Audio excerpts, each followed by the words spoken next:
ምንድነው?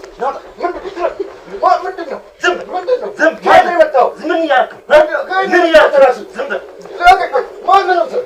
እሱ በጣም ደም ወጣኝ። ልብሴ እንዳለ በደም በስብሷል። እናቴ ስትመጣ በጣም ነው የደነገጠችው። በጣም አበደች። በቃ ምን ሆነሽ ነው ስትለኝ እሱ ነው አልኳት።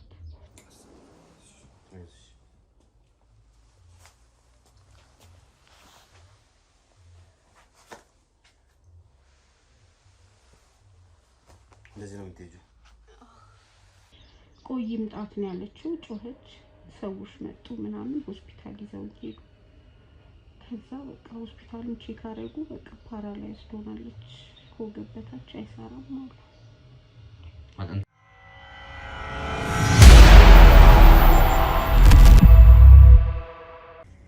ሰላም ውድ ቤተሰቦቼ እንደምን አላችሁ? እስክንድር ነኝ። ዛሬም እንግዲህ ተመልሼ መጥቻለሁ። ተመልሼ የመጣሁበትም ጉዳይ እንግዲህ ፊት ለፊቴ የምታያቸው ቤተሰቦች ያጋጠማቸው ችግር አለ፣ ያጋጠማቸው ነገር አለ። ከኛ ጋር መመካከር ማውራትና መፍትሄ መፈለግ ያሰቡት ነገር አለና ስለዛ ጉዳይ እንግዲህ ከነሱ ጋር እናወራለን። ምንድነው ያጋጠማቸው ነገር? ምንድነው ሲሆኑት? መፍትሄውስ ምንድነው የሚለውን እንመካከርበታለን፣ እናወራበታለን። ውድ ቤተሰቦቼ እናንተ ደግሞ ይሄንን ፕሮግራም ላይክ፣ ሼር፣ ሰብስክራይብ እያደረጋችሁ አበረታቱት። ከዛ ውጭ ደግሞ ሁሌም እንደምንለው አንድ ቪዲዮ የምንሰራው እናንተ እንድትማሩበት፣ እናንተ ከእያንዳንዱ ቪዲዮ ደግሞ ትምህርት አግኝታችሁበት ያን ስህተት እናንተ እንዳትደግሙት ነው። ሁሌም እንደምለው ብልጥ ሰው ከሰው ስህተት ይማራል፣ ሞኝ ደግሞ ከራሱ እንደሚባለው ነው። ችግሩ እናንተ ላይ ሳይደርስ ቀድማችሁ ተማሩበት፣ እወቁበት፣ ተማሩበት ለማለት ያክል ነው። ይሄንን ቪዲዮ ላይክ አድርጋችሁ መጀመራችሁ ደግሞ በብዙ መልኩ እኛን ስለሚጠቅም ሁሌም ልክ ቪዲዮ ሲጀምሩት ላይክ አድርጋችሁ ጀምሩልን። ሐሳብ ካላችሁ ደግሞ ኮሜንት መስጫው ላይ ኮሜንት እየሰጣችሁ እንደዚህ ብታረጉ እንደዚህ ቢሆን የሚለውን ነገር የእናንተን ሐሳብ እንጠብቃለን። እስከዛው ድረስ ግን አብራችሁን ቆዩ። እሺ እንግዲህ በቅድሚያ አመሰግናለሁ ስለጠራችሁኝ። እስኪ እናውራ፣ ምንድነው የተፈጠረው የሚለውን ነገር እናወራለን። እንተዋወቅ መጀመሪያ። እናቴ አንቺ ጋር አስካለ ማርያም እባላለሁ። አስካለ ማርያም። አንቺስ? ላምሮት። እሺ አስካለ ማርያም እና ላምሮት እንግዲህ የተፈጠረውን ነገር በተወሰነ መልኩ ያው በስልክ አውርተናል፣ ተጨዋውተናል ከኔ ጋር። ነገር ግን አሁን ደግሞ ሚዲያ ላይ ያለውን ነገር ዲቴል መረዳት ስላለብን ተመልካቹ ሐሳቡን እንዲሰጠን እንዲመቸን ከመጀመሪያው ጀምሮ ስለተፈጠረው ነገር እናወራለን። ምንድነው ያጋጠመሽ እናቴ? እኔ ምን ያላጋጠመኝ አለ? እዚህ ሰፈር ስንት አመት ቤት ሰርቼ ትዳር እንደሌላው ይዤ ልጆች ወልጄ በኖርኩበት በተከበርኩበት ሰፈሬ ነው ይሄ። ማህበራዊ ኑሮም ከሰው ጋር እድር ማህበር ብዬ የኖርኩበት ሰፈር ነው። ኦኬ፣ እዚህ ሰፈር ማለት ነው። አዎ፣ በጣም ረጅም አመት ሆኖኛል። እንግዲህ ልጆች ያፈራሁበት ቤቴ ነው። እግዚአብሔር ይመስገን ይሄን ሁሉ ስላኖረኝ መድኃኒዓለም ምስጋና ይድረሰው። እና አሁን ልጆች እርስ በርስ እንዳይጋጩ ብዬ የየራሳቸው ድርሻ ኖሯቸው እንዲኖሩ ለልጆቼ ብዬ ባለቤቴ ካረፈ በኋላ ያው የቀረው ለነሱ አይደል? ግን በፍቅር ቢኖሩልኝ ደስ ይለኛል። ያለው ነገር ልጆች ያው የልጆች ነገር በጣም ከባድ ነው። ሁለቱን አስተማርኩ። እዚቹ ቤት ብትኖርም ቤቷን እንደምንም የራሴን ስራ ወጥቼ እየሰራው በዚህ አቅሜ ልጆቼን አስተምሬ እዚህ አድርሻለሁ። ትልቁ ተምሯል፣ ተመርቋል። ስራ ቢሰራም ለኔ ምንም የሚጠቅመኝ ነገር የለም። ቤት እንጂ የሚፈልገው ጥቅም የለውም። በቃ እዛው ደጅ ነው ውሎም የሚያገኘውንም እዛው ነው የሚያጠፋው። ግን ያው መጥቶ እናቱ ቤት ነው እንዳትመጣ አለለው እና ይመጣል። ከእህቱ ጋር እየተነጋገረ ይወጣል። ምን እንደሚነጋገሩ አብሬያቸው አልሰማም። እና ያው ያለው ነገር እዚህ ሁለቱም ተምረው ጨርሰዋል። አዎ ስራ ይዘዋል። ትንሿ አሁን ነው ገና ትይዛለች ብዬ አስተምር። እሱ እየሰራ ነው ብያለሁ። እኔን አይጠቅመኝም። ደጁን ነው ቤት አለሽ ነው መቼም ከቤቱ ቆርሳ አትበላ።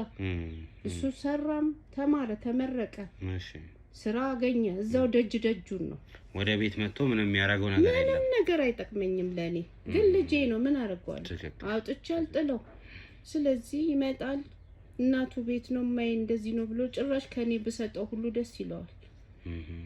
ከሚሰራው አልፎ አንቺን መጠየቅ ይፈልጋል ከኔም በቃ ቤት አለሽና ከቤት ቆንጥረ እንደምሰጠው ነገር የሆነ ነገር ከኔ የሚፈልግ ጭራሽ ይፈልጋል ቤት አለሽ ምንድነው አልገባኝም ቤቱ ይሄ እንግዲህ የራሴ ቤት ነው ከባለቤቴ ጋር በሰዓቱ የሰራኑ ነው በደናው ጊዜ የሰራኑ ቤት ነው ያው እግዚአብሔር ይመስገን ለነሱ ሲባል እቺ አለችላቸው እሱ በህይወት የለም ባለቤትሽ እሱ በህይወት የለም የሚቀጥል እነሱን ጥሎልኝ ሄዷል ከቤቱ ጋር ቤተሰቦችሽ ያንቺ የሱ የኔ ቤተሰብ የሱም ወደ ገጠር ናቸው ትንሽ ራቅ ይላሉ ብዙ ጊዜ አላገኛቸውም በቅርብ ብቻዬን ነው ደክም ያሳደኩት ያለ ምንም ረዳት እሱ ካረፈ በኋላ እነሱን ለማሳደግ ምን ስታረጊ ነው አረ ምን ያልሰራውት አለኝ ደከምኩ ከአቅሜ በላይ ነው በጣም ብዙ ነገር ሆኜ ነው እነሱን እዚህ ጋር ያደረስኩት መቼም ልጅ አይረዳህም እንጂ ደክሜ ነው ያሳደኳቸው በጣም ብዙ ነገር ሆኛለሁ እነሱን መስዋዕት ከፍያለሁ ግን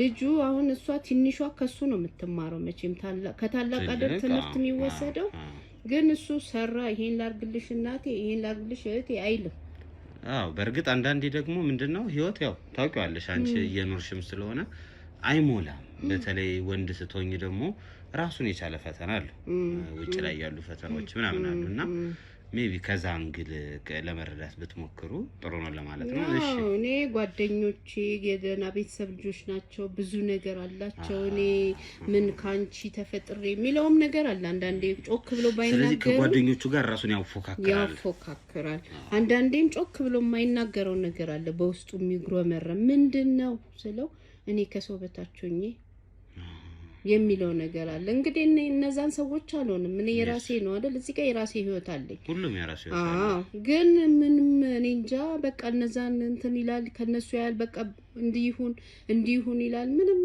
ያው ልጅ ነው የሚሰማው ነገር ይኖራል ብዬ ዝም ነው ያው በፍቅር እንዲያድጉልኝ ከዛ ደግሞ እቺን አስተማርኩ አሁን እሱን አንቺ ስታስተምሪው እንዳልሽኝ ብዙ ፈተናዎች አይተሻል አይ ቲንክ ስራዎችም ምንድን ነበር ሰሳራ ነበር ያገኘሁትን ሰራለሁ እንዴ ነው እስኪ ለምሳሌ አንዱን እኔ ጽዳትም ሰርቻለሁ ቀን ስራም ሰርቻለሁ ስለዚህ ልጆቹን ለማሳደግ መደረግ ያለበትን አድርገሻል የሚከፍሉኝን ስራ በቃ ሰራለሁ ምን ትፈልጊያለሽ ሲሉ የሚሰራበት መሬትም የሚቆፈር ኮና ቆፍራለሁ ለምን ልጆቼን ለማሳደግ ትክክል ስለዚህ አሁን ይሄ ልጅ ዩኒቨርሲቲ ምናምን ተመርቋል ጨርሷል ተመርቋል ስለዚህ ሁሉንም አንቺ ነሽ እየከፈልኩ ሰው የሚያደርገውን በጠቅላላ ከሰው ልጅ እኩል እያደረኩ አስተምራለሁ ስለዚህ ያው ማንንም ወላጅ እንደሚጠብቀው ልክ ትምህርቱን ጨርሶ ሲመጣ አንቺ የምትጠብቂው ነገር አለ ልጄ እኔን ይጦረኛል ይደግፈኛል የሚለው ነገር ነበር ስታስብ የነበረው ግን እሱ እንደዚህ አይደለም በቃ ይሁን መቼም የራስ ልጅ ለሰው አይታም ብሶብኝ ነው አንተ ጋር ደውዬ እስቲ እንመካከር ብዬ ጠራውክ እንጂ የልጅ መቼም ብዙ ነገር ገበና ወደ ውጭ አይወጣም ግን እንደው እስቲ ብትረዳኝ ብዬ ነው አንተን የጠራው ስለዚህ አሁን ይሄ ልጅ ይሄንን ነገር ካረገ በኋላ ይመጣል ቤት ውስጥ አልፎ አልፎ ጓደኞቹ ጋር ራሱን እያፎካከረ አንቺ ጋርም አንዳንድ ሰጣ ገባ ነገር አለ እያልሽ ነበር ታዲያ ምንድነው የተፈጠረው በዚህ መሃል አሁን ልክ መጥቶ ከህቱ ጋር ምን እንደተነጋገሩ አላቅም ይጋጩ ነበር ይጋጫሉ መቼም እሷም ተማረች ተመረቀች እሷንም እዚህ አድርሻለሁ ሁለቱንም አስተማረሻ ግን አሁን ምንድነው ሁለቱ ጋር ትንሽ ችግራቸው ብዙ ማይገባኝ እኔ በሌለሁበትም ይፈጠረውን አላቅም ቤት በሌለሁበትም ያው ይጣላሉ ያው ታናሽና ታላቅ ነው ብለህ ነው የምታስበው ግን ሁለቱ ይጣላሉ የዛን ጊዜ ግን ቅጥቅጥ አርጓት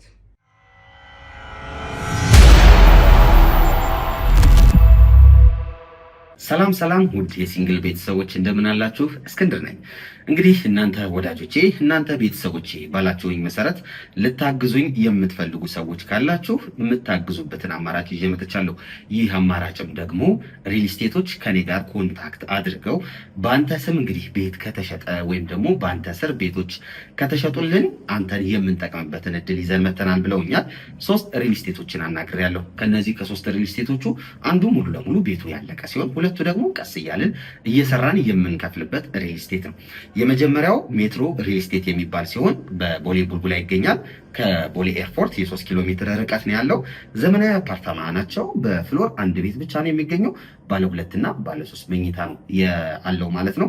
ባለ 2 መኝታው በ105 ካሬ ሲገኝ በ3.7 ክፍያ እንዲሁም ደግሞ ባለ 3 መኝታው ደግሞ 123 ካሬ ላይ ያረፈ ሲሆን በ4.4 ሚሊዮን ብር ክፍያ ነው የሚገኙት። 30% ቅድመ ክፍያ በመክፈል ከ6 እስከ 1 ዓመት ባለው ጊዜ ሙሉ ለሙሉ አልቆ የሚረከቡት ቁልፉን ይዘው ቤቱ የሚገቡበት አማራጭን ያመጣው ሲሆን ሁለተኛው ደግሞ ቀስ ብለን እንክፈል ወይም ደግሞ በሂደት የሚያልቅ ያላለቀ ሪል ስቴት ነው ይዤ የመጣሁት።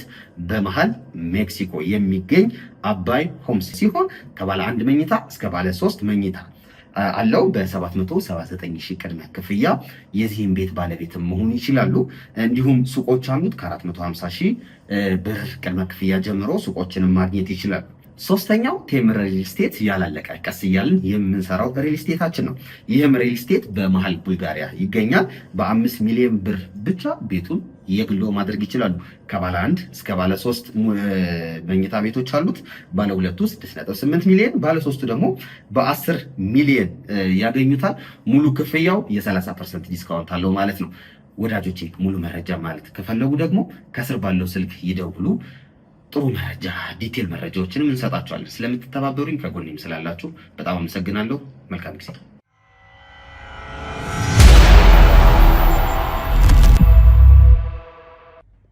በምን ቤት ይሸጥ ብሎኝ ነው እንደዚህ ብሎኝ ነው እሷ ያለችኝን ምንም መስማት አልችልም። ያው ለሁለቱም አላዳላም እኩል አይደል ሰማቸው። እናትም አባትም ሆኖ ማሳደግ ክብደት አለው። ስለዚህ እሷን እንትን ብሎ እዚህ ጋር ጥሏት የለም። ምን እስቲ ቆይ ምንድነው የተፈጠረው? የዛን ቀን አንቺ የሌለሽ ቀን? እሺ እስኪ ንገረኝ። አንቺ አልነበርሽም? አልነበርኩም። በሌለሁበት ያው እንግዲህ 1-2 ሲባባሉ አይደል የሚጣሉት። ተጣልተው ደብድቧት እንክትክቷን አውጥቶ እግሯን ሁሉ ሽባ አድርጎ። አንቺ እንዴት ነው እስኪ ከውጭ ስትገቢ ነው ያገኘው? ስገባ እዚህ ጋር አገኘኋት ሜዳ ላይ ተዘርራ ደምደሙና ሜዳ ላይ። ከዛ ተጫጫኬ ነው እንደገና ሰው ተጠርቶ ሰው ተሸክሞልኝ ነው የወሰደልኝ ማለት ነው ሐኪም ቤት። ከዛ እሱ የዛን ዕለት የጠፋ ከ1 ዓመት በኋላ ተመልሶ መጥቶ የዛኔ እሷ እንደበደባት ጠፋ። በቃ እሷም እንዴት ሆነች እስኪ ንገረኝ። እሷ ሆስፒታል ገባች። እግሯ ፓራላይዝድ ነው። በቃ ካሁን በኋላ አይሰራም። በጣም ተመታለች። ቀጥቅጧት ሽባ አርጓት ነው የሄደው። ማንም የለማ በሩን ዘግቶ መሰለኝ የደበደባት። ከዛ እቺ ልጅ መናገር እስኪያቅታት ድረስ ሽባ አርጓት ሄዷል። ከዛም በኋላ ነው እኔ መጥቼ ተጫጩኬ ሰው ተጠርቶ ተሸክመዋት ነው የወሰዱልኝ። ከዛም በኋላ ነው ጥሏት የዛን ዕለት እዚህ እንደተዘረረች በቃ መነሳት እንደማትችል አይቶ መሰለኝ እየሮጠ ይጠፋ። ከዛ ከጠፋ ከ1 ዓመት በኋላ ከዛ የሷን ልጨርስና ወደ እሱ እንመጣለን። እሷን ሆስፒታል ወሰድሻት? ሰው ምናምን ተሰባሰበ። ጎረቤት ጠርቼ ሐኪም ቤት ሄደች። እግሯ እንደማይሰራ ተነገረኝ። ሌላስ ምን ዋን በዋናነት የተጎዳችው? በቃ እግሯን ነው። እግሯ በፍጹም አይችልም፣ መንቀሳቀስ አይችልም። በቃ እዚህ ጋር ሰው እየጠራው ነው። እንደዚህም ተጎትታ ነው። በጣም ከባድ ነገር ላይ ነው ያለችው። በጣም ተጎርታብኛለች። በአጠቃላይ ነው የሚረዳልኝ ሰው ነው የምፈልገው በአሁን ሰዓት። የሚረዳልኝ በቃ የሚረዳልኝ ሰው ነው የምፈልገው። ከእግሯ ውጪ ሌላ አካላው ላይ የደረሰ ችግር ነበር በሂደት የዳነ? ያው ሌላው ጋር ወደዚህ ወደ ጭንቅላቷም ነበረ። ያው ደሙ ወደ ውጪ ስለፈሰሰ ደና ነው። ደሟ ወደ በጣም ብዙም ደም ፈሷት ነበር። ወደ ውጪ ስለፈሰሰ እንጂ ወደ ውስጥማ ቢሆን አትኖርም። ደሟ ወደ ውጪ ስለፈሰሰ ደና ነው፣ እግዚአብሔር ይመስገን ነው ደና ነው። ትንሽ እግሯ ነው አሁን ችግር ላይ ያለው። እግሯ ሙሉ ለሙሉ አይሰራም? አዎ። እንዴት ነው የምትንቀሳቀሰው አሁን? በቃ እንደምንም ለሽንቷም እንደዚህ አድርጌ ሰው ጠርቼ ነው በቃ እንጂ እንደዚህ በቃ እንደተወለደ ህፃን እንዲህ በዳዴ ነው የምትሄደው። ጥሩ። ስለዚህ አሁን እሷ አይ ቲንክ ዊልቸርም የላትም፣ ምንም ነገር የለም። ስለዚህ ከተገኘው ዊልቸሩን ቢገኝ ነው እንደው እንድትረዱኝ ብዬ ነው። እንደው ቢቸግረኝ ነው ዳንተ በቃ ቢረዳኝ ብዬ ነው፣ እርዳታ ፈልጌ ነው። እሱ ችግር የለውም፣ እሱን የሆነ መፍትሄ እንፈልጋለን። ሁለተኛ ነገር ደግሞ ያልሽኝ ልጁ ተመለሰ መጣ ነው ያልሽኝ? 1 ዓመት ቆይቶ አረሳስቶ ነው 1 ዓመት ቆይቶ ተመልሶ መጣ። ከመጣ በኋላ እንዴት ነበር የመጣ? እስኪ ሳይልኝ ሁኔታውን እንዴት ነበር እንደ ሰላማዊ ሰው ምንም እንዳልተፈጠረ እሷንም ጭራሽ ምን እንደ በፊቷ እንዳለች አድርጎ በቃ ደህና ዋሉ ብሎ እንደሄደ ሰው ነው የመጣው። አመጣጡ እንደዛ ነው። እስኪ የዛ ቀን የመጣ ቀን አንኳኩቶ ገባ። ከዛ እንዴት ነው ሰላም ያላችሁ? ምናምን አለ። ምን ሆና ነው አለኝ። አይ እንደዚህ የሆነ ልጅ ደብድቧት ነው መሰለኝ አልኩ። እኔ ምን ላድርግ አንተ ነህ ብዬ እንደገና ሌላ ችግር እንዳይፈጠር ግን ታውቂያለሽ እሱ እንደሆነ? አዎ እሷ ነግራኛለች። እሷ ስለነገረችሽ ነው ወይስ ያረጋገጥሽው ነገር? ለምን መሰለሽ አሁን ሰውንም ለመወንጀል እኮ ቢያንስ መረጃና ማስረጃ ያስፈልጋል። ሰው አይደለም ሰው ለምን ማንም የለም ብቻቸውን ናቸው። ስለዚህ ሁለቱ እስኪ የዛን ቀን አንቺ ከቤት ስትወጪ ልጁና እሷ ብቻቸውን ነበሩ? ቤት ነበሩ። ደህና ዋሉ ብዬ እኔ ወደምሰራበት ሄጃለሁ። እሺ ስመጣ እሷ እዚህ ጋር ወዳድቃ አገኘሁ። እሺ እሱ ወጥቶ ሌላ ሰው ገብቶ ደብድቧት ቢሆንስ ብለሽ አስበሻል? እሷን ጠይቄያታለሁ። አፏ አልተመታ የተመታው እግሯ ነው እና ሌላ በኩል ነው እና ነግራኛለች ወንድሟ እንደሆነ። ስለዚህ ከዛ ተረድቻለሁ። ሌላ ሰው ማንም የገባ የለም። ስለዚህ እሷ በነገረችሽ መሰረት ነው እንጂ ያረጋገጥሽው ወይም ደግሞ በአይንሽ ያየሽው ነገር የለም? ያው ከሷ እኮ መረዳት በራሱ እኮ አወቀው። እሺ ለምን አልከሰሳችሁትም? ያው ልጅህን ምን ብለህ ለመንግስት አሳልፈህ አሰጥ። ለክስ ብትከሰውም ያው ስራት ነው አይደል? ስለዚህ አልከሰስኩትም። አሁን አለመክሰስሽ እንግዲህ ምን አለ መሰለሽ ልጅ በጣም ተጎድታለች። ያዩት ከሆነ እግሯ ማይሰራበት ደረጃ ደርሷል። እግሯ ማይሰራበት ደረጃ ደርሷል ማለት ከፍተኛ የሆነ አካላዊ ጥቃት ነው የደረሰባት። ይህ ደግሞ በወንጀል የሚያስጠይቅና የሚያስከሰስ ነው። ይሄንን ነገር እንዴት እንደቀላል አይተሽ አንቺ ለምን አለብሽው ነው ጥያቄ። አዎ ጠፋ። በሰዓቱም ያው በሰዓቱ ቢጠፋም ሪፖርት ማድረግ ግን ትችይ ነበር። አንቺ አላረግሽም ነበር። እንግዲህ ጥፋት ነው እኔ ራሱ አጠፋው በለው በቃ በሰዓቱ ተናደድኩ። ተፈለገ ምናምን ይሄዳል የሚባልበት ቦታ አካባቢ የዛን ቀን እሷ የተመታች ጊዜ ምንድን ያረግሽው? እሷን ሆስፒታል ከወሰድሽ በኋላ ስለተፈጠረው ነገር እስኪ ንገሪ። በቃ እሷን ሆስፒታል ወሰድኩ። ለእሷ ስለምትሯሯጥ በኋላ ነው ያንን ነገር ቁጭ ስትል ነው። ከዛ ቁጭ ስትል ያንን ነገር ስጠይቅ እንደዚህ ነው እሱ ነው ተባለ። አረ ልጄ ነው ወንድሟ ነው ምናምን ያው በንዴት ነው የምታወራው። ውለህ ስታድር ትተዋለህ። ግን በሰዓቱ ወደሚሄድበት ወደ ጓደኛም ወደ ምንም ተፈለገ ግን አልተገኘም። ያው 1 አመት የሚያክል ነገር ስትፈልገው አትኖር። ከዛ በቃ ጠፋ። በቃ ክሱም ወደ ምንም አልሄድንም። የሌላ ብትሆን ትሄዳለህ። የራስህ ስለሆነ ግን በቃ ምንም ማድረግ አይቻልም። እሱ ይጸጽተው ብለህ መተው ነው። እሺ ስለዚህ አሁን አንቺ ያደረግሽው ነገር በጊዜው እሷ ከተመታች ወይም ተደብድባ እዚህ ቤት ካገኘሻት በኋላ ወደ ሆስፒታል ነው ይዘሻት ሄድሽው። ከዛ ሆስፒታል ክትትል በምታረግበት ጊዜ አንቺ ወደ ቤት መጣሽ እሱ መፈለግ ነው የጀመርሽው? አዎ ያው በሰዓቱ ለአድረስ የሷን ጤንነትም መጀመሪያ እሱ ይቀድማል። ወደ ጤንነቷን ሳይው ጭራሽ እሱ ትዝ ሁሉ እኮ ላይልፍ ይችላል። ወደ ራሱ ወደ እንትኗ ነው የምትመለሰው። እንዴት ነው የምትሆነው? ቆማ ላትሄድ ነው ወይ በቃ ላትሰራ ነው ወይ እንዴት ነው የነገረሽ? እሱ እንደማትሄድ እግሯ እንደማይሰራ በቃ አይሰራም ካሁን በኋላ ወይ ዊልቸር ምናምን ነው የሚያስፈልጋት ስለተባለ ነው ወደ እናንተ የደወልኩት። በቃ መሄድ እንደማትችል መንቀሳቀስ እንደማትችል ነው።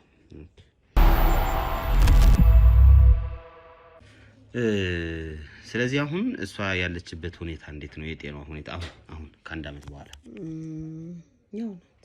ብዙም ለውጥ የላት። ሽንት ቤትም ለመሄድ እንደነገርኩ ነው ተፏቃ ነው የምትሄደው። ካልሆነም እዚህ ጋር ፖፖ አምጥቼ ነው የምትጠቀም። እና በጣም ከባድ ላይ ናት። ግን እንደዚህ ወጣ ፀሐይ ምናምን የመውሰድ ነገር አለ ትንሽ ራሷ እንደነገርኩ ነው። በቃ እንደተጎተተች እንደተወለደ ህፃን ነው የምትሄድ። ስለዚህ እኔ ዛሬ ታዲያ የፈለግሽኝ ዊልቸሩን እንድንጠይቅልሽ ነው? ምንድን ነው ስፔሲፊክሊ ዛሬ የፈለግኩት ለዚህ ነው ብለሽ ንገሪኝ እስኪ። አንድም እሱን ብታረጉልኝም ደስ ይለኛል። አቅም ስለሌለኝ በአሁኑ ሰዓት በእሷ የተነሳ ስራ አቁሜያለሁ። ሲቀጥል እሱ ደግሞ ከ1 አመት በኋላ መጥቷል። ያኔ እንደዛ አድርጓት ሄዷል። እንዴት ነው የመጣው? አሁን መጥቷል። በጣም ቀለል አረግሽብኝና በቃ ምንም እንዳልተፈጠረ ነው መጥቷል። በሰላማዊ ሰው በቃ እንደ ድሮ ደኗል ሽማዬ ብሎ ነው የመጣው። ስለዚህ ምንም በቃ እንዳልተፈጠረ ሆኖ መጣ። ደናላችሁ ብሎ ገባ። ሲሱ ምናምን ብሎ ሰላም አለ። ቁጭ አለ። ምን ሆነሽ ነው አትነሽም ወይ ምናምን ነው ያለው እኮ ቀለል አድርጎት እሱ። ስለዚህ አሁን ለምን መሰለ አንተን የጠራው ዋናው ቁም ነገሩ እንደዛ ብሎ ከመጣ የነገውን እፈራለሁ። ዛሬ እንደዚህ ሽባ አርጓት ከሄደ ነገስ የህይወት ጉዳይ አለ ቢገላትስ ብዬ ስለምፈራ። እሺ በርግጥ አሁን ካንቺም ጋር አውርቻለሁ የተወሰነ ነገር ነግረሽኛል። ግን እሷ እኔም የምነግርህ ነገር አለ ብላኝ ነው በዋናነት የመጣሁት። ያው ያንቺንም ጭንቀት ያንቺንም ሐሳብ ተረድቼሻለሁ። ግን አንቺ ያላወቅሽ የሆነ ነገር ያለ አይመስልሽም? በሁለቱ መሃል አንቺ ያልተረዳሽም እንግዲህ ምን ሊኖር ይሆን? እንጃ እንግዲህ ሁለቱ ጋር ያለው ነገር ሁለቱም የማይነግሩኝ ነገር ሊኖር ይችላል። ያው አንዳንዴ እሷም ለሱ እሱም ለሷ የሚደጋገፉት ያው የስጋ ነገር እንደ እናት አሁን ለምሳሌ ብዙ ጊዜ እናቶች ለወንድ ልጃቸው ልዩ ቦታ አላቸው ይባላል። በዛ ምክንያት ይሆን አሁን ላይክ ነገሩ ቀለል ያደርግሽው አንቺ? ያው እንግዲህ እንደ ወንድምም እንደ ባልም እንደ አባትም ስለማይ ትንሽ እንደዛ ሊሆን ይችላል። እንግዲህ እንዳልከው ሊሆን ይችላል። ለዛ ይሆናል ወደሱ ስለማደላ ይሆናል እንግዲህ አባቴ እኮ አዎ ልልሽ የፈለኩት ምንድነው ጉዳዩ በጣም ከባድ ጉዳይ ነው። ኬዙ የመጀመሪያው ለፖሊስ ሪፖርት አለመደረጉ አንድ፣ ሁለተኛ ነገር ደግሞ እንዳልኩሽ ደግሞ እሷ ላይ ድጋሚ መጥቶ አሁንም ምንም እንዳልተፈጠረ ማስመሰሉ ኢቭን አሁን ድጋሚ መምጣቱ ራሱ እኮ ጥያቄ የሚያስነሳ ነገር አለ። ድጋሚ መጥቶም ለፖሊስ ሪፖርት አላደረግሽም? አላደረኩም። እንደው እናንተን ጠርቼ እስቲ ያለውን ነገር አንቺ አይደለም የጠራሽን እንደሆነ እሷ ነው የጠራችን እኮ ነግሬያቸዋለሁ ስላልሽ ያው መምጣታቸው አይቀርም አገኛቸዋለሁ ብዬ ነው እኮ። አንቺ ለልጅሽ እያዳለሽ ጥያቄ ነው። አይ አለ ከሁለቱ ፍቅር ያለሽ ለየትኛው? ለወንዱ። ስለዚህ የሆነ ነገር ደብቀሽናል ማለት ነው። አረ ምንም አልደብቅ። ምን ደብቃለሁ? እሺ ልጅሽ እንዲታሰር ትፈልጊያለሽ? አትፈልጊም? አይ አይታሰር። እሺ ችግር የለውም። ለማንኛውም ከሷ ጋር የተወሰነ ላውራ። እሺ እንነጋገርና ከዛ አንቺን እጠራሻለሁ፣ አወራሻለሁ። ያው እሷ ልነግርህ ላናግርህ ፈልጋለሁ ያለችኝ ጉዳይ አለ። ስለዚህ ከሷ ጋር ትንሽ ልመካከር ጊዜ ስጪኝ። እሷን ላናግራትና አንቺ ተመልሰሽ ትመጫለሽ። እሺ አመሰግናለሁ።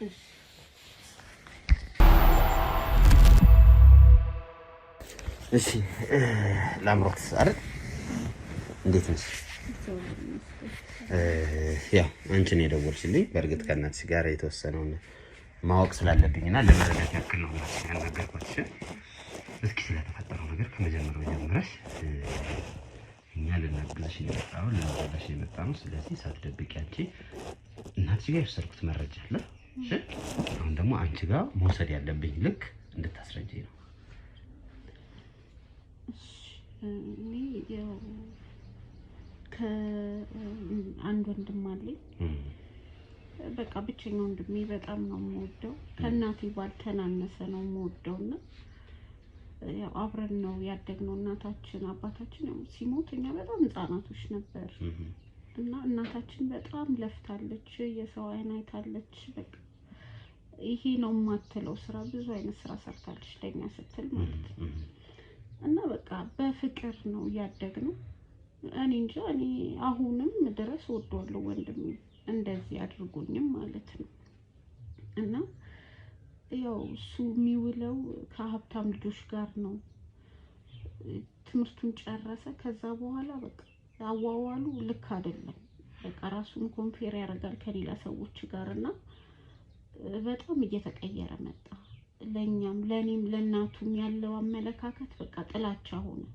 ከናንተ ባልፈጠር ኖሮ ከእንዲህ አይነት ቤተሰብ ምናምን የሚል ነገር ማምጣት ጀመረ ማለት ነው። ይሄንን ጸባዩን ማምጣት የጀመረው ከተመረቀ በኋላ ነው ወይስ ከዛ በፊት የነበረ ጸባይ ነው? ከተመረቀ በኋላ። ከዛ በፊት ምን አይነት ልጅ ነበር? ከዛ በፊት ለቤቱ ፍቅር ያለው ሰው በቃ ሰው ሁሉ የሚቀናብን እነን ሰፈር ውስጥ እንግዲህ እዚህ ተወልደን ያደግንበት ሰፈር ነው እና ጎረቤት ሁሉ ወይኔ ፍቅራችሁ ደስ ሲል ነው የሚለን። እሷም በቃ ለኛ ስትል ያልገባችበት ጉድጓድ የለም እና በፍቅር ነበር ይኖር ነው። ከጥቂት ጊዜ በኋላ ነው በቃ ራሱን እየቻለ ሲመጣ አስጠላ ነው። ስለዚህ አሁን በልጅነታችሁ መልካም የሆነ ግንኙነት ነበራችሁ ከሱ ጋር ጥሩ ጓደኝነት ምንድነው ወንድምና እህትነት ነበራችሁ። ድንገት ግን ከተመረቀና ስራ ከጀመረ ነው ወይስ ሳይጀምር? በቃ ከተመረቀ ብዙም አልቆየም ስራ ሲጀምር። ምንድነው የሚሰራው? ተቀጥሮ ነው የሚሰራው። ምን እንደሆነ አታውቁም እናንተ? በቃ አያወራንም። ከተመረቀ በኋላ ጓደኞቹ ሌሎች ናቸው እዛው ያመሻል ይመጣል ይተኛ አንዳንዴ ዝም ብሎ ሰላም ብሎን ይገባል ወሬው ሁሉ ስለ ሀብቱ ነው በቃ ይሄንን ቤት ቢሸጥ እኮ እኔ እንደዚህ መኪና ብገዛኩ ከማንም አላንስም ምናምን እናንተው ናችሁ ነው በቃ እንደዚህ ያድርጉ ይሄ ቤት ይሸጥ በቃ በጥቅም ዙሪያ ሆኗል ወሬው ማለት ስለዚህ አሁን የሱ ሐሳብ የመጣው ይሄ መኪና መሸጥ አለመሸጥ ከሚለው ጋር ተያይዞ ነው ቤቱ በቃ ቢሸጥና እሱ መኪና ቢኖረው ድርሻዬ ደግሞ በቃ ድርሻህን ሸጥ ስትለው ድርሻዬ በቂ አይደለም ይላል እስኪ ስለ ድርሻው ነገር እንዴት ነው ያሳበው እሱ የነበረው እሱ የሚያስበው ያው የእናታችን አለ የኔንና የሱን ወስዶ የራሱን መኪና ለመግዛት ነው አባታችሁ የለም ቢወት አባታችን ሞቷል ልጅ እያለን ነው ሞተው እሺ አሁን እስኪ በምሳሌ ለማስረዳት ያክል አሁን ይሄ ቤት ለምሳሌ 6 ሚሊዮን ያወጣል ነው 6 ሚሊዮን ቢያወጣ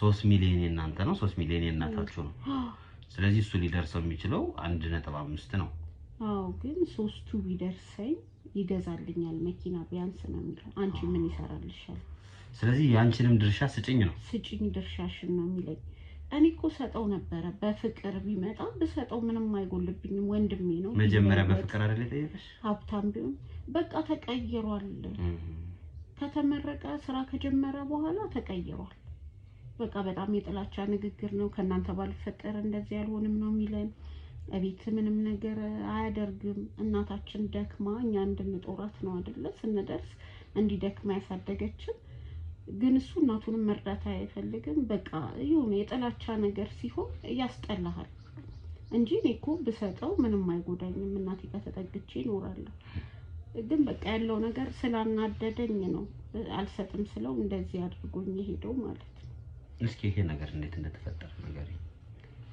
አንዳንድ ይያልን በቃ አሁን ለእናታችሁ ምንም ነገራችሁ አታውቁማል ይሰማታል ብዬ አስባለሁ እኔ ብዙ ነገር ነው የሚለኝ እሱ አልነግራትም ለሱ አንቺ ምን ብለሽ ነው የምትከራከሪው ምልሽ ለምሳሌ ይሄንን ቤት እንሽጥ ሲልሽ እንቢ ያልሽው ከምን አንግል ነው አንቺ ይዛኝ በምክንያት ነው እኛ ይሄን ቤት ሸጠን ሲሸጥ መቼም የእናታችንም ድርሻ አንድ ላይ ነው የሚሸጠው አይደለ እቺ እናት እቺ ምስኪን የት ትወድቃለች እኛስ ቢሆን የት እንወድቃለን እሱ ሸጦ አሁን መኪና መግዛቱን መንዳቱን ነው የሚያየው ወደፊት ግን ያ መኪና እኮ ቋሚ አይደለም አደጋ ቢደርስበት ምን መውደቅ የለውም እሱም ቢሆን ማለት ነው እና እኔ ደግሞ ምለው መሸጥ የለበትም በቃ ድርሻሽን ሽጥኝና የሷን ተተንላት እንሽጠው የሷን ተተንላት ማለት ግማሹን ተተንላት ስለዚህ ግማሹን መተው ምሳሌ እንዳልኩሽ 6 ሚሊዮን 3 ሚሊዮኑን ለሷን ተወላት ነው ስለዚህ የእናቱ ጥቅም አይነካም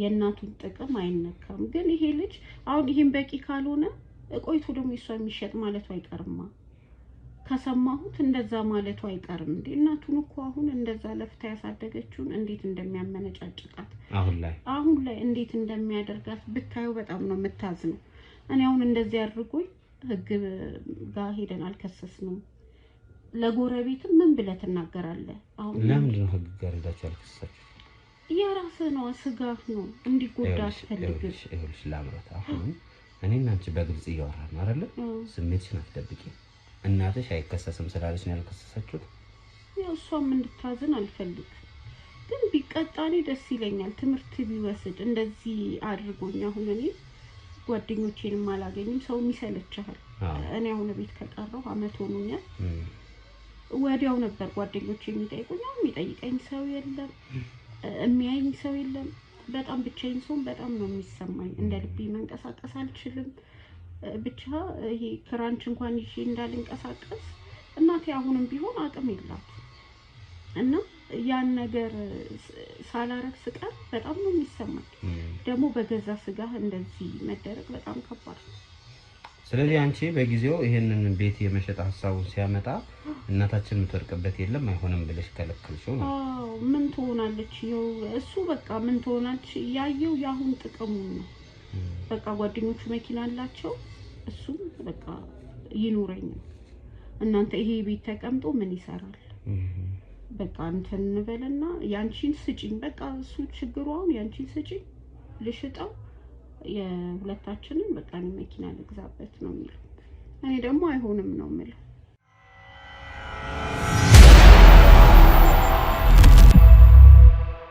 ሰላም ሰላም ውድ የሲንግል ቤተሰቦች እንደምን አላችሁ? እስክንድር ነኝ።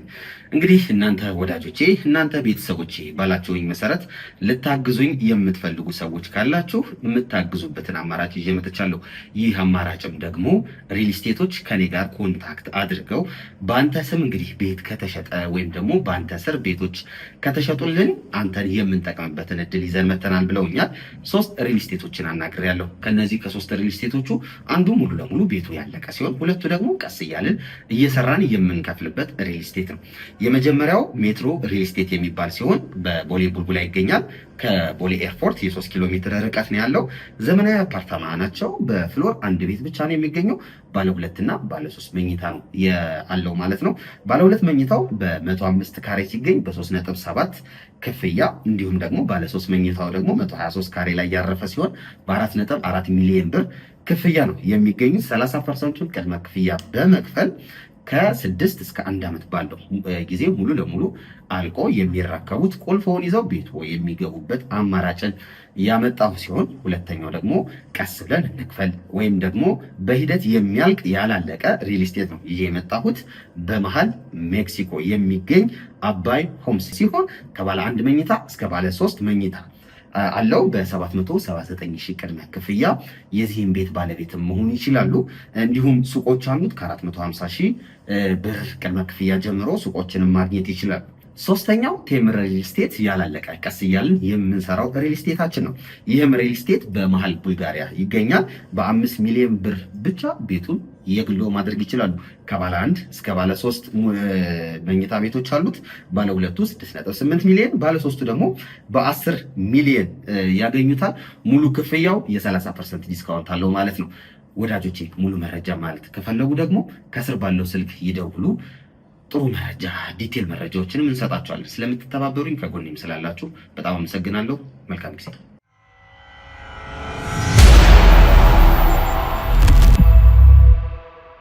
አሁን ለምን አይሆንም አልሽ ብሎ በቃ ከጥቅም ውጪ ነው ያደረገኝ። ያን ቀን ማታ ስለተፈጠረው ነገር ይሄ መታኝ ያልሽኝ ቀን እንዴት ነው ሁኔታው የተፈጠረው?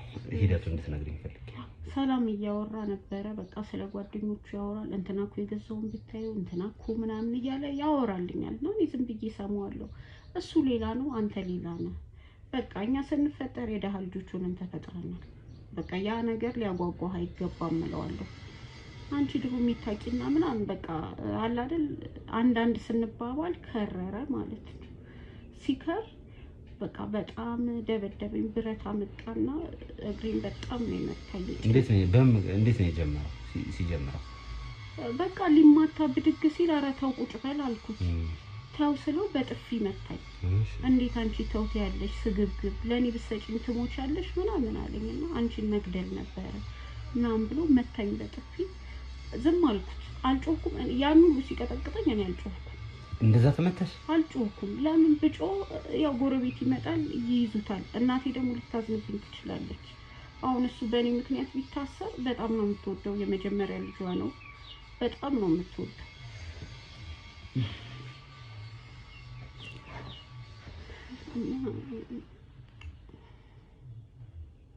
ከዛ በጥፊ መታሽ? መታኝ። ተዋልኩት። በቃ እንደዚህ ስገፋው ያዘኝ፣ ገፈተረኝ። ብረት ወጣደች። ብረት እዚህ ላይ ነው ሁሉ ነገር የተፈጠረው። ቤት ውስጥ ነው። እናቴ የሚለችም ነበረ። በጣም በብረት በጣም ነው የመታኝ። በጣም ማለት ነው። እኔ እንጃ ያን ቀን ሳስበው አሁንም ቢሆን በቃ እንጃ አላውቅም። ወይ መንፈስ ይሁን እራሱ ይሁን ፈጣሪ ነው የሚያውቀው። በብረት የመታሽ? በብረት ነው በጣም የመታኝ። በጣም ማለት ረዥም ሰዓት ነው የመታኝ። ከ1 ሰዓት በላይ። መጨረሻ ላይ ደነዘዘ ሰውነቴ ራሱ። አንቺ ዝም አልሽ? በቃ በጣም ሳለቅስ ነበር። እናቴም ስትመጣ እንዲህ እንደሆንኩ ራሱ አልታወቀኝም። ልነሳ ስል አልቻልኩም። ጥሎኝ ሄደ። በሩን ዘግቶ መታኝ፣ ወጣ። አንቺ ተው እያልሽ ነበር የዛኔ በብረት እንግዲህ 1 ሰዓት ማለት ረጅም ነውና ለ1 ሰዓት ዝም ብሎ ነው የሚመታሽ? በጣም ሲመታኝ ነበር። አንቺ ብትሞቺ ሞተሽ ብትገላገይ ይሻል ነበረ። ምን ትጠቅሚኛለሽ ለኔ ምናምን ብዙ ነገር ነው በቃ ከውስጤ የማይወጣ ብዙ ነገር ተናግሮኛል። በጣም ተናግሮኛል። ቀጠቀጠኝ፣ በጣም መታኝ። ጀርባዬንም ሲመታኝ ነበር። በቃ በጣም ነው የመታኝ። ከዛ ትቶኝ ሄደ። በቃ አረፍኩ፣ አለቀስኩና ልነሳ ስል እምቢ አለኝ እግሬ። መንቀሳቀስ አልቻልኩም። ጭንቅላትሽን መቶሽ ነበር? እየደማ ነበር የዛኔ? አዎ ጭንቅላቴን መታኝ። ደማ ይሄውን እዚህ ጋር ተሳፍቼዋለሁ። ሆስፒታል ሰፍፉኝ። ይሄን እሱ ደም በጣም ደም ወጣኝ። ልብሴ እንዳለ በደም በስብሷል። እናቴ ስትመጣ በጣም ነው የደነገጠችው። በጣም አበደች። በቃ ምን ሆነሽ ነው ስትለኝ እሱ ነው አልኳት። ቆይ ምጣት ነው ያለችው። ጮኸች። ሰዎች መጡ ምናምን ሆስፒታል ይዘው ሄዱ። ከዛ በቃ ሆስፒታልን ቼክ አደረጉ። በቃ ፓራላይዝድ ሆናለች። ከወገብ በታች አይሰራም አሉ። አጥንትሽ ደቆ ማለት ነው? በቃ አጥንቷ ተሰባብሯል፣ ምንም አይሰራም አሉ። ሆስፒታል ረጅም ጊዜ ነበርኩኝ። ብቻ 6 ወር ምናምን ሆስፒታል እየተንከባከቡኝ ነበረ። ምንም አይነት ለውጥ አላመጣሁም። ከዛ እሱም ብጠብቀው ያው እናቴ ላናግረው ብላ ነው ከኔም ስለሆነ የሰማችው ስላላየችን ባይኗ ላናግረው ብላ ስልኩን ዘግቷል።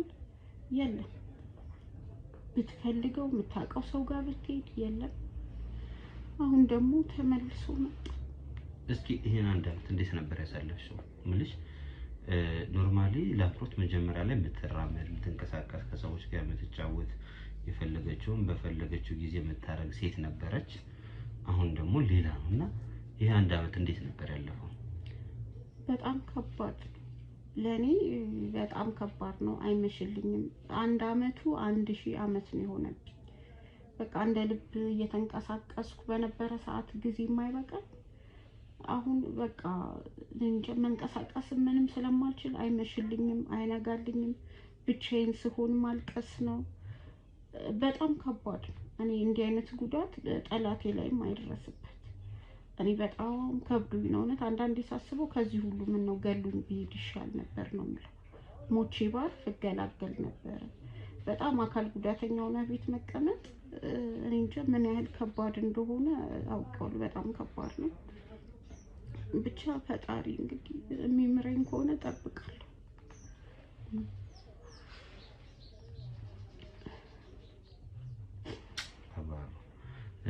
ስለዚህ ይሄ ሁሉ ነገር የተነሳው ወንድምሽ ነው። ወንድምሽ ደግሞ ያው እንዳልሽኝ ከሆነ ቤቱ ይሸጥና ድርሻዬን ስጡኝ የሚለውን ሐሳብ ይዞ ከመጣ በኋላ ድርሻዬ ቢል እኮ ድርሻውን እንሰጠዋለን። ኦኬ ያንቺንም ድርሻ ነው የፈለገው? እሱ የኔንም ድርሻ ነው የፈለገው።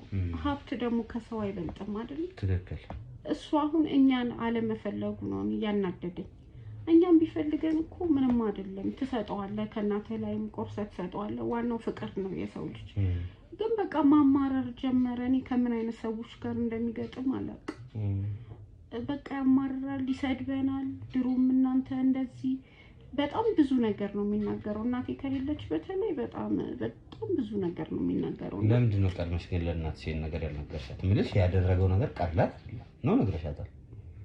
የሚለው አንቺ የሚሰድብሽ እንደዚህ እናድርግ ንብረቱን እንካፈል ምናምን የሚለው ነገር እሱን አልነገርኳትም። በቃ ራሴ መልሰዋለሁ፣ ራሴ ወጣዋለሁ ብዬ ነው ያሰብኩት። ብነግራት ሌላ ችግር ይፈጠራል ብዬ ስለማስብ እውነቱን ለመናገር ግን ብትነግሪያት አታምነኝም ብለሽ ፈርተሽ ነው አይደል? ለሱ ያላት ፍቅር ያው የመጀመሪያ ልጇም ስለሆነ ለሷ መናገር ይከብዳል እና ለሷ አልነገርኳትም። ምንም ነገር አላሳውቃትም። አሁን ግን ይሄ ግድ ሲሆንብኝ የሚታይ ነገር ነው። ምን ብዬ ደብቃታለሁ ብዬ ነው የነገርኳት። በዛ ላይ ስትመጣ ደሜም እየፈሰሰ ነው። በጣም ተጎድቻለሁ። መንቀሳቀስ አልቻልኩም። እሱ ነው ብዬ ነገርኳት። የዛኔ ነው በቃ እሷም ደግሞ አግኝታ ስላልጠየቀችው ለህግ ማቅረብም አልተቻለም። አሁን ወደ ውጭ መውጣት ብትፈልጊ እንዴት ነው የምትወጪው ማለት ነው? እየተንፏቀቅሽ ነው? ከወገብ በላይ በቃ ይሄ ጉልበቴም አይታጠፍም። በቃ እየተንፏቀቅኩ አንዳንዴ ፀሐይ ለማግኘት ምናምን ደጁን ለማየት ቀስ ብዬ እየተንፏቀቅኩ እወጣለሁ። ስለዚህ ዊልቸርም የለሽም? ዊልቸር የለኝም። ዊልቸር ራሱ ስለዚህ አሁን የሆነ ነገር እንኳን ብትፈልጊ ሰው ከሌለ በቃ ምንም ነገር ማድረግ አትችይም? መስራት ምናምን አልችልም። ለምን ከፍ ብዬ አሁን እዚህ ጋር ውሃ ምናምን ለመጠጣት አይከብደኝም። ሄጄ አመጣለሁ እየተንፏቀቅኩ ዝቅ ካለ ቦታ ላይ። ግን ከፍ ያለ ነገር ማንሳት ምናምን አልችልም። እናቴ አሁን ስራ ፈታ እኔ ጋር ስለሆነች እሷ ናት የምትንከባከቢ። የገቢ ምንጫችሁ ምንድነው? ሁሌ እናቴ አሁን ቤት ናት። ትንሽዬ ቤት አለች እዚች ጋር አከራይተን በሷ ነው የምንተዳደረው። እሺ ስለዚህ አሁን ከአንድ አመት በኋላ ተመልሶ መጣ አልሽኝና እንዴት ነበር የመጣው? ኬት እንደመጣም አናውቅም። ምንም ነገር አያወራም። በቃ በጣም አስጠልፈነዋል ብያለሁ። ገባ ደህና ዋላችሁ ምናምን አለ። ኖርማል አንተ ሰው እኮ ለሳምንት እንኳን ክፍለ ሀገር ሄዶ ሲመጣ እንዴት ነበራችሁ ምናምን በደንብ ታወራለህ ከቤተሰብ ጋር። እሱ ግን በቃ ለስራ ወጥቶ የተመለሰ ነው የሚመስለው። ጠዋት ወጥቶ የመጣ ሰው ደህና ዋላችሁ አለ። ገባ ቁጭ አለ። እንዴት ነሽ ምናምን አላት። እሷንም አናገራት። ምን ሆና ነው አላት። ልክ እንዳላወቀ ሰው ማለት ነው። ከዛ አይ ሰው መቷት ነው ምናምን አለችው። ማን ነው አላለ ምን አላለ። ከዛ በቃ እንደ ኖርማል ሰው አወራ። እሷ ስትወጣ ጠብቆ ምን አደረግሻል እንደገና? አዎ እንዴት አደረግሽ? የነገርኩሽን አልጨረስሽም ወይ ሀሳብሽን አለኝ። እኔ ዝም አልኩት። ተናገሪ እዚሁ ነው የምደፋሽ አለኝ። ወጥቼ ካሁን በኋላ ግን አለ ከ3 ቀን በኋላ እመለሳለሁ እገልሻለሁ አለኝ። በህይወት አትኖሪም ሲለኝ በቃ ግራ ገብቶኝ ነው አንተ ጋር የደወልኩት ማለት ነው። ስለዚህ አሁን ያልኩሽን ማታረጊ ከሆነ እንደጀመርኩ ጨርሰሻለሁ ነው ሀሳቡ? አዎ በቃ በህይወት አትኖሪም ከሞትሽ ግዴታ የኔ ስለሚሆን አለኝ። ፈልገሽ ፈቅደሽ መስጠት ግዴታሽ ነው አለኝ። እሺ ይሄን ስለምንድን ነው ያልነገርሻት? ለእናትሽ እንድትጨነቅ አልፈልግም ልትይ ነው? አዎ ያው እኔ በትንሽ ነገር ስለምትጨነቅ እሷ ይከብደኛል ለሷ ማለት። አሁን በእርግጠኝነት ነው የምነግርሽ እናትሽ ይሄንን ነገር ብታውቅ መቼስ ልጄ ነው ምናምን ብላ የምታልፈው አይመስለኝም። ጉዳዩ ትንሽ ከበድ ያለ ነው። ከንብረት አልፎ ህይወት እስከ ማጥፋት ከደረሰ አንድ ሰው ጤነኛ አይደለም፣ መታከም አለበት። ገብቶሻል? እና እናትሽ ይሄን ጉዳይ ማወቅ አለባት። ከዛ በኋላ ለእናትሽ እንንገራት፣ የእሷን ሪስፖንስ እንየው። ከዛ እሱን እንጠብቀዋለን ማለት ነው። እኛ ድብቅ ካሜራ እናስቀምጣለን። ከዚህ አንድ ነገር አደርጋለሁ ቢል እኛ ቀድመን እንደርስበታለን። እሺ ግን ለእናትሽ አሁን ይሄ የተፈጠረውን ነገር እንንገራት አይመስልሽም? እሺ ንገራት አንተ። እኔ በጣም ስለከበደኝ ነው በቃ አንተን ባማክር ይሻላል ብዬ ነው። አይ ማወቅ አለባት። ለሱ አሁንም ለሱ የምትል ከሆነ እኛ በራሳችን የምንወስደው እርምጃ እንወስዳለን። ነገር ግን እውነታውን ሰምታ እውነታውን ተረድታ ግን የምትመልሰው መልስ አይተን እንትን እንላለን። ግን አንድ ካላስቸገርኩሽ እንዴት እንደምትንቀሳቀሽ ማየት እችላለሁ? ካላስቸገርኩሽ እስኪ ጋስ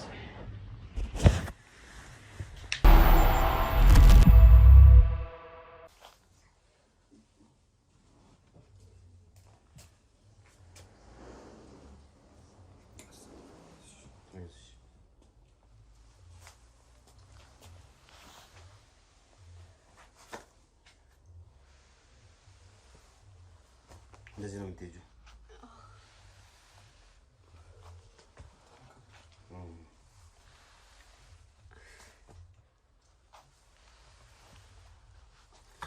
በቃ ይበቃሻል። እሺ ነይ እኔ ቀስ አድርጌ ላንሳሽ። ነይ ያዢ።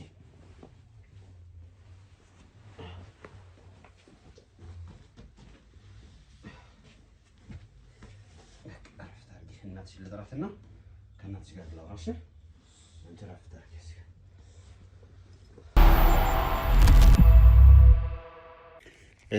እንግዲህ ማዘር ያስጠራውሽ ለምንድን ነው?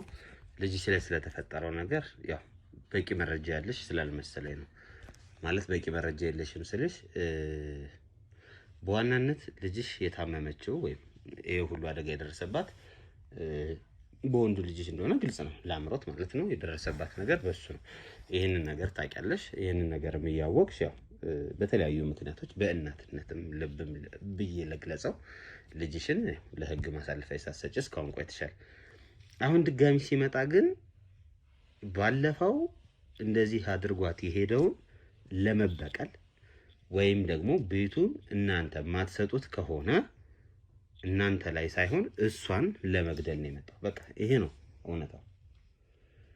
በተለያዩ ምክንያቶች አንቺ ለልጅሽ ልዩ ቦታ ሊኖርሽ ይችላል። ነገር ግን እቺ ልጅ አይንሽ እያየ ዛሬ ፓራላይዝ ያደረጋት እግሯን እንዳይሰራ ያደረጋት ነገ ደግሞ አይንሽ እያየ ሊገላት ነው እዚህ ቤት የመጣው። አንቺ ለሱ ጥሩ ቦታ ሊኖርሽ ይችላል፣ ግን አሁን ትክክል አይደለም እየተደረገ ያለው እዚህ ቤት እየሆነ ያለው ነገር እቺ ልጅ በህይወት ሊያሳጣሽ ይችላል። ይሄ ልጅ አሁን አምርሮ የመጨረሻ ደረጃ ላይ ደርሶ ምንድነው ያላት መሰለሽ? አንቺ በሌለሽበት ቦታ ላይ እሷን የባለፈውን ጉዳይ እንዴት አረግሽ ነው ያላት። እሱ ያሰበው ቤቱ ይሸጥ 6 ሚሊዮን ቢያወጣ እንደምሳሌ ነው። 6 ሚሊዮን ቢያወጣ ይሄ ቤት 3 ሚሊዮኑ ያንቺ ነው። 3 ሚሊዮኑ ደግሞ በአባታቸው በኩል ለነሱ ነው። ስለዚህ እዛ ላይ 3 ሚሊዮን ግማሹን 1.5 ወንዱ 1.5 ሴቷ ይደርሳታል። ስለዚህ ያንቺንም የኔንም ድርሻ አንድ ላይ ወስጄ መኪና ልግዛ ነው የሱ ሐሳብ። እሷ ደግሞ እናቴ ይጥላል ይሄ ቤት ተሸጠ ማለት መጣለዋ ነው የማይሆን ነገር ለምን እናደርጋለን ብላ በመተናገር ሰዓት ነው እንግዲህ ሁሉ ነገር ያደረሰው። አሁን ተመልሶ የመጣው ደግሞ የባለፈውን ያናገራትን ነገር እንዴት አረግሽ ይላል። ያ ማለት ምን ማለት ነው? እንዴት አረግሽ 3 ቀን የሰጣት ባይዘው ዛሬ ይመጣል ልጃችሁ። ሲመጣ ግን እንዴት አረግሽ ያላትን ነገር ማትፈርምለት ከሆነ እሺ ብላ ማትስማማለት ከሆነ አንቆል ይገላት ነው የሚመጣው። እሺ ይሄ ነገር ሳይሆን ይሄ ልጅ ለህግ ተላልፎ መሰጠት አለበት። አንቺ እስካሁን ድረስ ለምን ዝም እንዳልሽ ያው እግዚአብሔር ያውቀው፣ ግን እኔ በእናትነት ነው ብዬ ልለፈው። አሁን ግን ከመጣ እሷን ሊያጠፋት ነው የሚመጣው። እሷን ካጠፋት በኋላ ቀጣይዋ ደግሞ አንቺ ነሽ። ይሄ ልጅ አዋዋሉም ሌላ ሆኗል፣ ሁኔታውም ሌላ ሆኗል። እናንተ ቀድማችሁ ለዚህ ጉዳይ ካልተጠነቀቃችሁ ሁለታችሁን ነው የሚያጠፋችሁ። እቺ ልጅ እንደጀመርኩሽ ጨርሰሻል ነው ያላት ቃል በቃል። አሁን የመጣ ጊዜ አሁን የመጣ እሺ መቻው እሺ እኔ ይኸውልሽ ማዘር ለልጅሽ ጥሩ ቦታ ሊደርስ ይችላል፣ ግን እቺም ልጅሽ ናት። ከልጅ ልጅ ቢለዩ ነው እየሆነ ያለው ነገር። እቺ ልጅ እንደዚህ አድርጎብሽ እንኳን አንቺ ለሱ ነው ስትራሪለት የነበረው። ሰላም ሰላም ውድ የሲንግል ቤተሰቦች እንደምን አላችሁ? እስክንድር ነኝ። እንግዲህ እናንተ ወዳጆቼ እናንተ ቤተሰቦቼ ባላችሁኝ መሰረት ልታግዙኝ የምትፈልጉ ሰዎች ካላችሁ የምታግዙበትን አማራጭ ይዤ መጥቻለሁ። ይህ አማራጭም ደግሞ ሪል ስቴቶች ከኔ ጋር ኮንታክት አድርገው በአንተ ስም እንግዲህ ቤት ከተሸጠ ወይም ደግሞ በአንተ ስር ቤቶች ከተሸጡልን አንተን የምንጠቅምበትን እድል ይዘን መተናል ብለውኛል። 3 ሪል ስቴቶችን አናግሬያለሁ። ከነዚህ ከ3 ሪል ስቴቶቹ አንዱ ሙሉ ለሙሉ ቤቱ ያለቀ ሲሆን ሁለቱ ደግሞ ቀስ እያልን እየሰራን የምንከፍልበት ሪል ስቴት ነው። የመጀመሪያው ሜትሮ ሪል ስቴት የሚባል ሲሆን በቦሌ ቡልቡላ ይገኛል። ከቦሌ ኤርፖርት የ3 ኪሎ ሜትር ርቀት ነው ያለው። ዘመናዊ አፓርታማ ናቸው። በፍሎር 1 ቤት ብቻ ነው የሚገኘው። ባለ 2 እና ባለ 3 መኝታ ነው ያለው ማለት ነው። ባለ 2 መኝታው በ105 ካሬ ሲገኝ በ3.7 ክፍያ፣ እንዲሁም ደግሞ ባለ 3 መኝታው ደግሞ 123 ካሬ ላይ ያረፈ ሲሆን በ4.4 ሚሊዮን ብር ክፍያ ነው የሚገኙት። 30% ቅድመ ክፍያ በመክፈል ከ6 እስከ 1 ዓመት ባለው ጊዜ ሙሉ ለሙሉ አልቆ የሚረከቡት ቁልፎን ይዘው ቤት የሚገቡበት አማራጭን ያመጣው ሲሆን፣ ሁለተኛው ደግሞ ቀስ ብለን እንክፈል ወይም ደግሞ በሂደት የሚያልቅ ያላለቀ ሪል ስቴት ነው ይሄ የመጣሁት። በመሃል ሜክሲኮ የሚገኝ አባይ ሆምስ ሲሆን ከባለ 1 መኝታ እስከ ባለ 3 መኝታ አለው። በ779 ሺህ ቅድመ ክፍያ የዚህን ቤት ባለቤት መሆን ይችላሉ። እንዲሁም ሱቆች አሉት። ከ450 ሺህ ብር ቅድመ ክፍያ ጀምሮ ሱቆችንም ማግኘት ይችላሉ። ሶስተኛው ቴምር ሪል ስቴት ያላለቀ ቀስ እያልን የምንሰራው ሪል ስቴታችን ነው። ይህም ሪል ስቴት በመሃል ቡልጋሪያ ይገኛል። በ5 ሚሊዮን ብር ብቻ ቤቱን የግሎ ማድረግ ይችላሉ። ከባለ 1 እስከ ባለ 3 መኝታ ቤቶች አሉት። ባለ 2 6.8 ሚሊዮን፣ ባለ 3 ደግሞ በ10 ሚሊዮን ያገኙታል። ሙሉ ክፍያው የ30% ዲስካውንት አለው ማለት ነው። ወዳጆቼ ሙሉ መረጃ ማለት ከፈለጉ ደግሞ ከስር ባለው ስልክ ይደውሉ። ጥሩ መረጃ ዲቴል መረጃዎችንም እንሰጣችኋለን። ስለምትተባበሩኝ ከጎኔም ስላላችሁ በጣም አመሰግናለሁ። መልካም ጊዜ። ስለዚህ እኛ እንግዲህ ያሰብነው ነገር ምንድነው? እቺ ልጅ አንድ ነገር ሳያረጋት መጥፎ ነገር ሳይደርስ አሳልፈን ለህግ እንስጠው እያልኩ ይሰጥ። እኔ እስከዛሬ አለማወቄ ልጄን ጎድቻታለሁ። ተጸጽቶ የመጣ መስሎኝ እኮ እኔ አላወኩም እኮ በምን አወኩ? ስለዚህ ልጄን ጎድቻታለሁ ይሰጥ እናንተ እሷም ደውላ መጥራቷ ዚሪስታ አዎ አሁን ይወሉት ማዘር አሁን እሷ ከሚራዳ ሰው ስለሌለ በቃ አንቺ ብቻ ነው ያለሽው ቤት ያለውን ነገር እሷ ታውቃለች ተረድታለች ስለዚህ ሊረዳት የሚችል ሰው ያው ቁጭ ብላ ፌስቡክ ምናምን ስትይ እኛን አይታን ነው የደወለችልን ያለውን ነገር አውርተናል ከሷ ጋር ግን አሁን በመሃል አንቺን ማስጨነቅ ስላልፈለገች ይኸው እስካሁን ድረስ የምር ነው እዚህ ደረጃ ላይ እየደረሰችው አንቺ ላይ መጥፎ ነገር እንዳይደርስ አንቺ ልጅሽን እንዳጣይ አንቺ ለልጅሽ መጥፎ ነገር እንዳይኖርሽ ብላ ነው እስካሁን የሚቻለችው ግን አሁን በጣም መስመር ሳተ ጭራሽ ከአመት በኋላ ተመልሶ መጥቶ 3 ቀን የሰጠሽ በዚህ 3 ቀን ውስጥ እንትን ማትይ ከሆነ የጀመርኩትን እጨርሳለሁ ያ ማለት ልጅሽን ይገላታል ኧረ ይቅር በድዬሻለሁ ኧረ ምን አባቱ ይታሰር አፈር አባቱ ይብላና እሱ ብቻ ነው ልጄ ብዬ እኮ ነው እናቴ ይቅር በይኝ እኔ እናቴ እኔ እኮ ነኝ ለእሱ ሳዳላ አንቺ እሺ ባያረኩሽ ይቅር በይኝ ስለዚህ ማዘር በቃ ነይ እናቴ ምን አባቱ እናት በቃ እንግዲህ ያው ሁለቱም ልጆች ህይወት ናቸው ሁለቱም እንግዲህ ያንቺ በቃ የወለድሻቸው ናቸው ግን እንደዚህ ደግሞ ልክ መስመር ያጣ ነገር ሲሆን ደግሞ መወሰን መቻል አለብን ይሄ ልጅ ሁሌ እንደዚህ ሆኖ እየሳቀ እህቱ ላይ እየቀለደ መኖር የለበት አይቀርልኝም ስለዚህ ህግ የሚፈርደውን ይፍረድበት ለኔም አይቀርልኝም በዚህ አይነትማ ለኔም አይቀርም እኮ ስለዚህ ህግ የሚፈርደውን ይፍረድ አሁን ከአመት በኋላ ተመልሶ ከመጣ በኋላ እኮ ለ3 ቀን አልመጣም አልመጣም በቃ ይሄ ነው እሱ ሐሳቡ የነበረው ለሷ መልእክት ማስቀመጥ ነው መልእክቱ ደግሞ ምንድነው ይሄው 3 ቀን ሰጥቼሻለሁ እቺ 3 ቀን ውስጥ እንትን ማትወስኝ ከሆነ የጀመርኩት ስለዚህ ዛሬ ይመጣል ማዘር ዛሬ ተመልሶ ይመጣል እኛ ድብቅ ካሜራችንን እናስቀምጣለን ምናረጋው ምንድነው መሰሎት ድብቅ ካሜራ እናስቀምጥና ከልጅቷ ጋር የሚያወራውን ከርሶ ጋር የሚያወራውን እንቀዳለን ከቀዳን በኋላ መጥፎ ነገር ሳይደርስ እሷም ላይ እርሶም ላይ አንድ ነገር አስባለሁ ብሎ ይሆን ነገር ሊያረጋ አስቦ ከሆነ እኛ ቀድመን እንገባለን ገብተን ያለውን መረጃም ማስረጃም ለፖሊስ አሳልፈን እንሰጣለን እሱን በቁጥጥር ስር ይውላል ደግሞ ይወሉት ማረሚያ ቤት መግባት ለብዙ ሰዎች ይጠቅማል በቃ ይሄ መጀመሪያ ላይ የነበረውን ሐሳብ እንዲተው ያረጋዋል ማረሚያ ቤት በብዙ መልኩ ብዙ ሰዎችን ሲጠቅም አይታል መጀመሪያ መጥፎ ሰው የነበሩ ሰዎች ማረሚያ ቤት ገብተው ሲወጡ ጥሩ ሲሆኑ አይተናል ብዙ ሰዎች ማለት ነው ስለዚህ ምናልባት የሱ መለወጫ መቀየሪያም ሊሆን ይችላል ያላደረገው ነገር ደግሞ መቀጣት አለበት ይሄ ምንም ይቀጣ ምን አባቱ ይቀጣ እኔ እንዲሆናል ብዬ መቻሰብ ሁሌ ለሱ ሰዳላ አልሰማሽም ይያልኳት አያረግም እሱ ነው እኮ ምለው ነው እሱ ምንም አያረግም ልጄ ላይ እየፈረሽ እሱን ብቻ የወለድኩ ይመስል ልጄ ላይ እየፈረሽ ይላለሁኝና አራ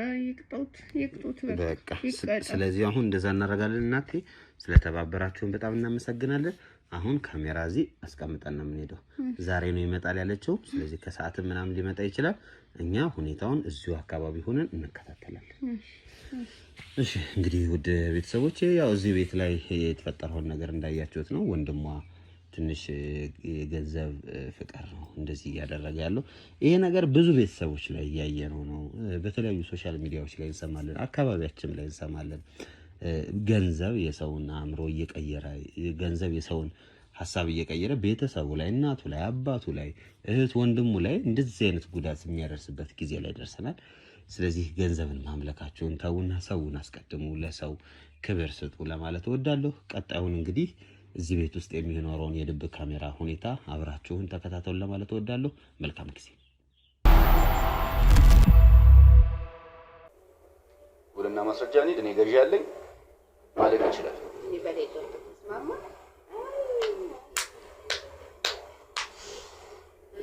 አንቺንም እንደሱ አድርጌ ነው እንደሚገባሽ ቆይ አንቺ ቀጥቅጨሽ ነው እንደሚገባሽ አትመጣ